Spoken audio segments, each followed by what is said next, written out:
എന്താണ് നമ്മൾ കലങ്കാവലിൽ നമ്മൾ എക്സ്പെക്ട് ചെയ്യേണ്ടത്? ഇനി ഞാൻ സത്യം പറയാം. മമ്മൂട്ടി സാർ ടീ. അയ്യോ എന്റെ മാഡം സാറ് കലക്കി പൊളിച്ചിരിക്കുക.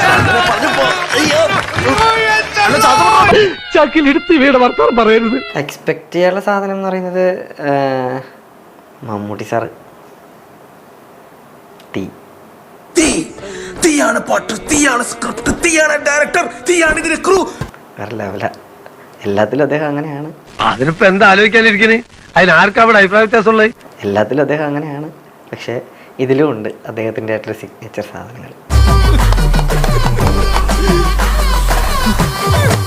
എനിക്ക് സാർ ലൈവായിട്ട് ചെയ്യുന്നതെല്ലാം അടുത്ത് നിന്ന് കാണാൻ പറ്റി. ചില സംഭവങ്ങളെ കണ്ട് നമുക്കിങ്ങനെ ഇങ്ങനെ വവ് അടിച്ച കുറെ മൊമെന്റ്സ് ലൈവ് കാണാൻ പറ്റി. പക്ഷെ ഇവരൊക്കെ ചെയ്തിച്ചെങ്ങനെയൊക്കെ വേറെ ലെവലാണ്. എന്നാ ഔട്ട് ആൻഡ് ഔട്ട് ഒരു വെടിക്കെട്ട് പടമാവും. മമ്മൂക്കയുടെ ടീസർ നമ്മൾ കണ്ടു. ആള് സ്മോക്ക് ചെയ്യില്ല എന്ന് പറയാറുണ്ട്. നമ്മൾ ടീസറിൽ ആളുടെ സിഗരറ്റും അതൊക്കെ വെച്ചിട്ടുള്ള ഒരു നല്ലൊരു ഷോട്ട് കണ്ടു. ഇതൊരു ചെറിയ തുടക്കം മാത്രം, അത്രേ ഉള്ളൂ. ആഫ്റ്റർ സോ ലോങ് നമ്മൾ മമ്മൂക്കനെ അങ്ങനെ കാണുന്നത്.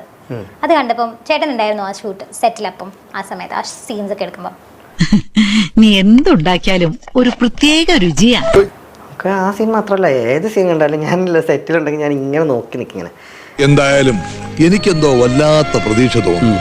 മമ്മൂക്കയുടെ റോള് എന്താണ് ശരിക്കും അതിൽ?